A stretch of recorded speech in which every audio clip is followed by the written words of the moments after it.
Oh boy, time now for Mr. Nailsin's Wednesday Comics. Yes, Wednesday. Shouldn't it be Sunday Comics? Yes, well, that's the show where I read old comics that are in public domain so I can read them and have a little fun at it, you know, because it's silly. But I had always intended to do something where I just talked about comic books instead of TV shows and movies and whatnot. And for whatever reason, just never got around to it. And part of the problem was comic books in general have just gone so far south that it seemed hopeless. But then again, I thought, well, you know, I could talk about old comics and stuff and might in general. But as far as reading the entire issue and that sort of thing, can't really do that because that's copyright material. I did read Jack Kirby's Eternals on the Sunday Comic Show, but of course I skipped over quite a bit for that very reason. And I suppose I could do something like that at some point. But for the most part, I'm just going to talk generally about them and talk about some of these indie comics, these new campaigns, which is where all the action is. I mean, just look at Rippaverse. So when I get my copy of that, I will certainly review that. Will not be reading the entire book because, again, that's copyright material. So that's basically what I'll do. And just had to just do it. Otherwise, I was never going to. So when it comes to those indie comics, I have quite the backlog of those to do. I've done reviews as part of Nailsin ratings and stuff like that from time to time, but as a regular feature, didn't quite do it. So I think I'll just do them here for Wednesday Comics and all that. But I mean, more or less, it's Wednesday. It's comic book day at the comic book stores, or at least that's the way it was.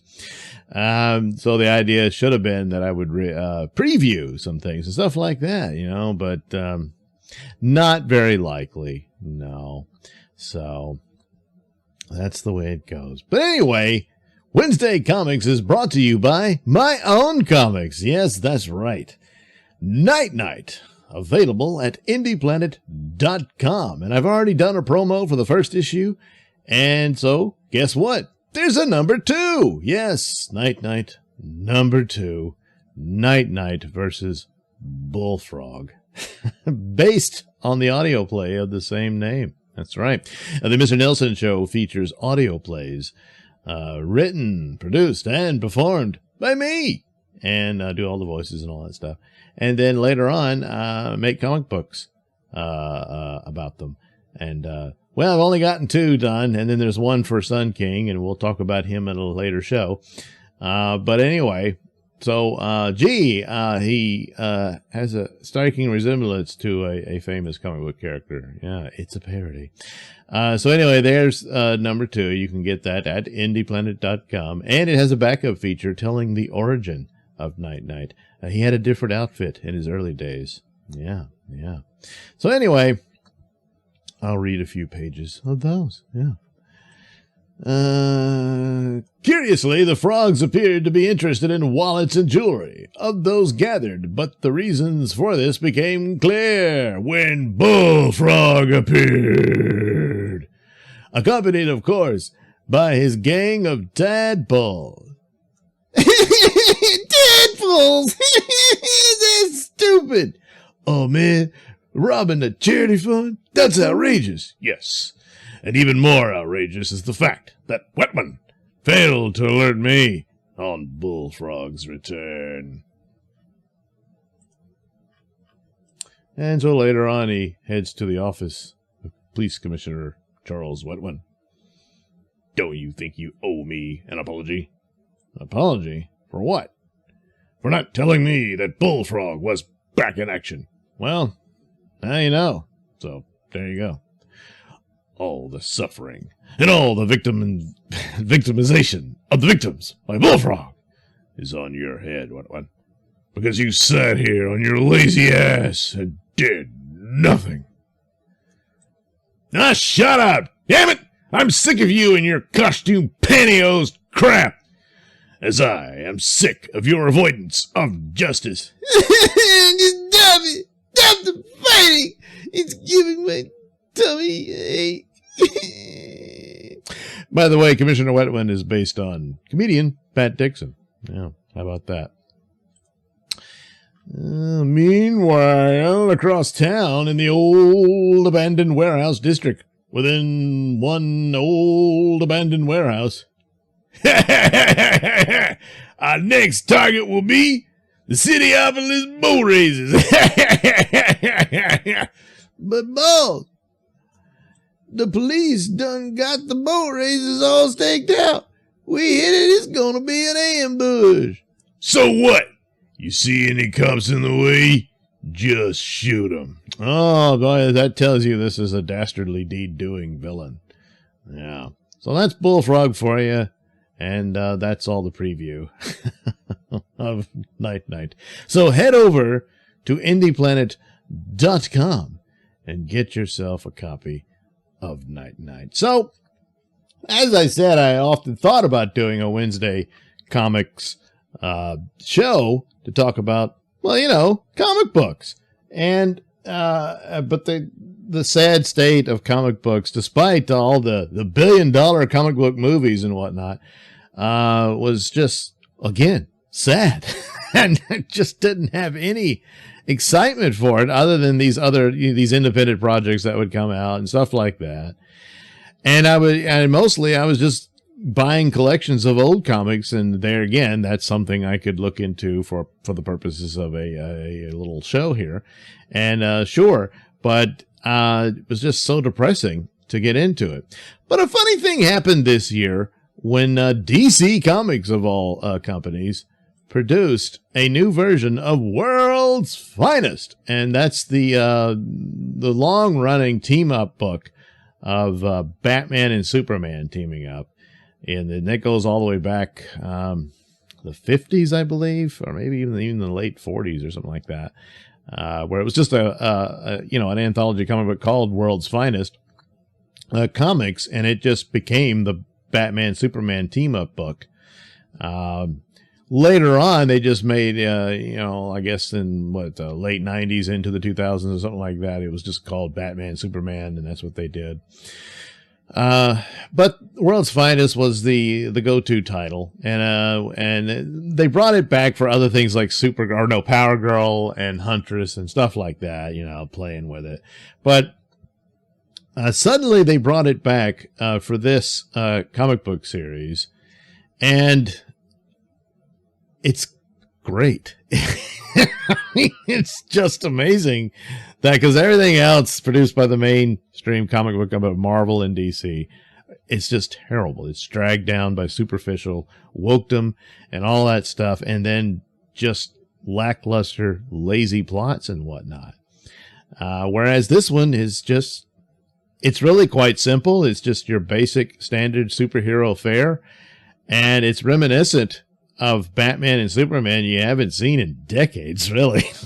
I mean, a little bit here and there, but this is reminiscent of the pre-Crisis era. Now, pre-Crisis is Crisis on Infinite Earths in the late 80s is what they did to reboot their whole line. And the story in and of itself, the series, was pretty good. It was cool and everything. But the damage done to continuity afterwards, they never could quite figure out the sweet spot of how to land it. And they didn't quite know what to do when they got rid of their multiverse structure. A lot of talk of multiverse these days. Everywhere you go, there's a multiverse. But DC Comics really was, the pioneers on this. This goes all the way back to the late 50s when they decided to revamp some of their superhero characters that had fallen out of favor after the World War II era, and they went into the 50s. Really, the only superhero titles that were still functioning were Superman, Batman, Wonder Woman was still around. Captain Marvel would have been around, but DC sued him out of existence. And that was about it. So Green Lantern, Aquaman, Flash, all them, they were gone. So they revived them in this new era commonly referred to as the Silver Age. And you had the Flash and a new Green Lantern, and the Green Lantern is the Green Lantern everyone knows. They kind of pretty much forgot the original one, whereas, you had Hal Jordan and the Green Lantern Corps and all that stuff, and so it was very different. But the Flash was a comic book that eventually acknowledged this, where people were asking, hey, whatever became of Jay Garrick, the original Flash? And the new Flash was Barry Allen and all that, and, in the red suit and everything. And then they did Flash of Two Worlds, and where he meets this other one. And it turns out Barry Allen got his idea for his name as the Flash from reading old Flash comic books, because that's all it was in his world. It was just a comic book. But then he inadvertently travels to another universe by going so fast, his super speed powers and all that. And he ends up in this parallel world. And it's the home of Jay Garrick, the original Flash. And he meets him and all that. And so that explains it. And then later on, this developed into the Justice League and the original Justice Society crossovers and team-ups and stuff like that. And thus, the multiverse was born. Now, it was mostly those two worlds, but later on, they added a third one, which was all the evil versions of them with the Crime Syndicate of America. So on and so forth. But that's what they did. And later on, Marvel would do something similar. But the original, inspiration for it was just an explanation for old versions of characters. So yeah, that did happen, but it was on this other world, and that went on. And but for whatever reason, they thought it was too complicated later on, and they decided to scrap it. But it ultimately was a mistake, and you just couldn't keep it that way. However, there's just too much multiverse. Just as a side explanation, or having a little separate line of comics was fine, but eventually they dropped it, and they never really recovered from it, in my opinion. They've had some great runs and stuff like that, popular characters since then. A lot of people have fond memories of the 90s and whatnot, but overall continuity, instead of trying to streamline it and simplify it, they actually ended up complicating things more, which is odd when you consider it. But that's kind of what happened. So, hadn't really seen this sort of iteration of Superman and Batman in a very long time. And suddenly it's not complete, but it just feels like it. And my idea is that they're doing a Dark Crisis, and to get interest, because no one's reading it, they renamed it Dark Crisis on Infinite Earths. You see, it's a continuation of that, but okay, fine, go with it. But at the end of it, just say everything revamped, and this is your real continuity. Just forget everything else. So here we are. And strangely enough of all, well, not really, but I'll explain that. It's written by Mark Waid. Now, Mark Waid is an a-hole with a capital A for various reasons. But before he became overtly obsessed with his idiot idea of politics and whatnot, he's a solid writer. He can do good work. He's done great work. And unlike some of these other people that are involved in comics these days, never really had any skill or talent, but, weaponize their identity of some sort, racial, sexual, what have you. But for Mark, he actually wasn't a genuine writer, and has produced a lot of good work, and apparently decided to better settle down and actually do some work here. And I, put that personal feelings aside to objectively judge the work in and of itself. It's very, very good. So this is the first issue. I've read 3 of them. I'm going to keep reading it unless it turns bad. But it's just like it's almost weird to see just a good superhero comic in today's era. So here we are in Metropolis, the not too distant past. So you see, they're saying, oh, this is how the past was for you, but it really doesn't fit in with what they've done. But hey, let's go with it. So, some vegetation coming out of the ground. What the hell? Run! And it's climbing up the building. Everyone to the stairs, quickly, but early. Do not panic. Officers are clear, Chief. I think everyone's accounted for. Look, it's old classic Perry White and old classic Jimmy Olsen. Green jacket and bow tie and everything. And it's Lois. Not everyone, Jimmy. Where's Clark? And again, this is, of course, the past, so she doesn't realize yet that Clark Kent is Superman. Yeah, back in the old days, she didn't know that. I know, it's just glasses, but, well, whatever. So where is he? Oh, I think we know. There he goes. Has anyone seen Clark Kent? Well, he's busy. So, it's Poison Ivy. What's she doing in Metropolis? Well, the Green rejects your attempts to conquer it with your voracious urban sprawl, Metropolitans. As with Gotham City, the Green will prevail. So she's an eco-terrorist, you know. And at least it's sunnier here than back home. Yeah, that's the deal. It's always dark and rainy in Gotham, which is why everyone's depressed and psychotic. Anyway, Poison Ivy. Well, there you are.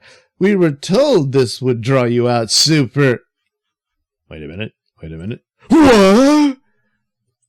Batman and Robin. Hello. So basically, gee, they even just put the blue in and everything.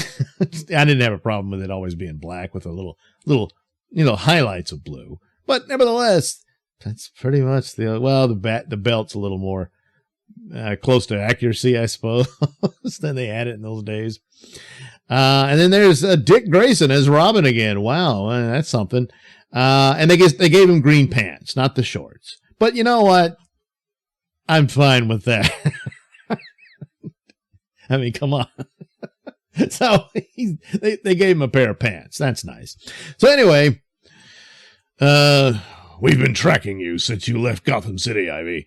I have no idea what you're doing in Metropolis, but trust me, you're out of your league here. So here comes Superman. He saves a kid and uses heat vision to burn away all those nasty vines.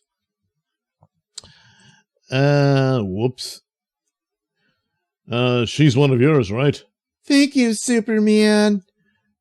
Pamela Isley, eco-terrorist.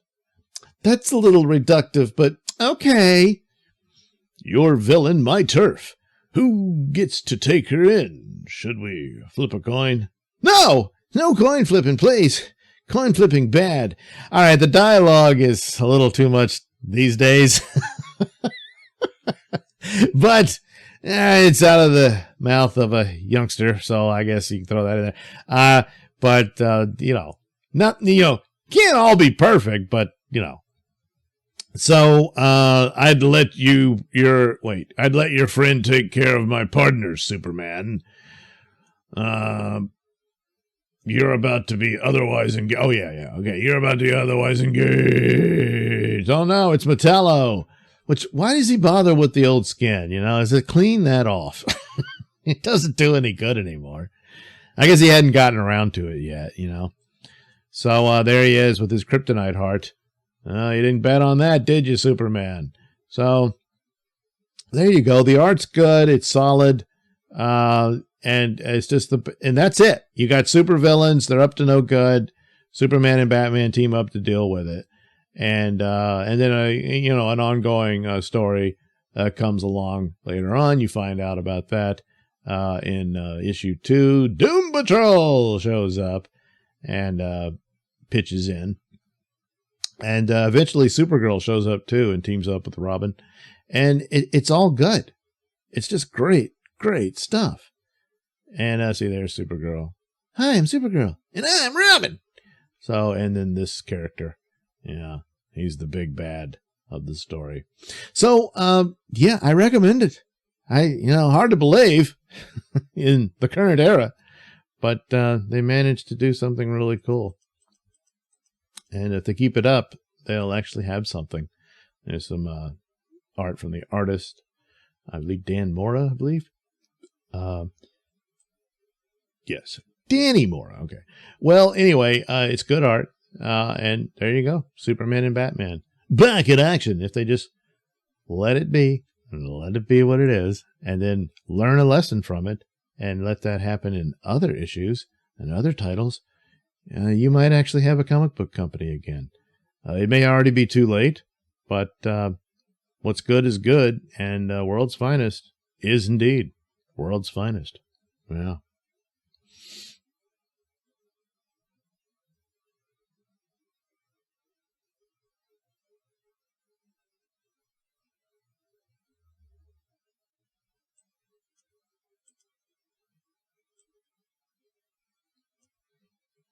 So as for the indie titles from Indiegogo campaigns, I have a backlog of them to deal with. And here's one, Gemini Jump. I say it's like Gemini 2 Jump. You know, you don't know. It's the symbol. But anyway, this came out last year. So, I'm way behind. And this was one that's not written. I think it was co-written. Let's see. Written and illustrated by Larry King. No, not that Larry King. But Perch. Comics by Perch. And the guy does the YouTube videos talking about all things comic books. And so he had a hand in this. And I think all the fulfillment and whatnot he took care of. And I believe they had it all ready to go. It was all drawn and completed before they even started the campaign. So it was all very quick. And it was done up as, a floppy comic book. So basically it's these twin sisters who can, like sliders, can jump from one universe to the other and get into all kinds of shenanigans. And here's your villain. And there you go. So I saw one other review a while back, and they go, it's very amateur art, and to some extent, yes, you can say that. But the thing of it is unlike a lot of amateur art, it's very, very consistent. There's not just sort of half-assed things here, and then the rest of it kind of looks good in one panel, and then the rest of it is just sort of lazily slapped in. So, stuff like that. That doesn't happen. It's all very consistent within the style that it presents. And you have this, simple cartoon story, and then here's the sisters, and they're the heroes or heroines of the story, and they help out these people and all that. And then there's a nasty villain. Well, I shouldn't go too far into it, but there he is. Oh no. And well, he does look rather creepy. But there you go. And for kids and stuff, I think it would be fine. And I can't say that I was blown away by it or anything like that, but it's an okay, title. You sort of jump into it. You don't really know who these girls are. I don't know if they do a follow up where there's like an origin story or something like that. So that kind of thing, why do they have this power and all that sort of thing? But, it's fine. And it is an interesting thing about how to approach those campaigns where it's just all ready to go. Cause some of these, they're either in the middle of starting it because they've got, some art to show and that sort of thing to promote it, to get people interested in backing them and whatnot. But it's almost never completed, so it's kind of this like, it's already done. And so basically the campaign is you're ordering the copies and stuff. But then the amount that you would print and stuff, certainly, you wouldn't want to just print up a whole bunch of comics and no buyers, So anyway, hadn't heard much else about it since. Don't know what kind of follow-ups, if any, will occur. But there you go. I guess look, if you're interested in looking for it or reading it. Well, yes, reading. I assume you would. I guess look to eBay and that sort of thing. And that's the deal about these Indiegogo campaigns.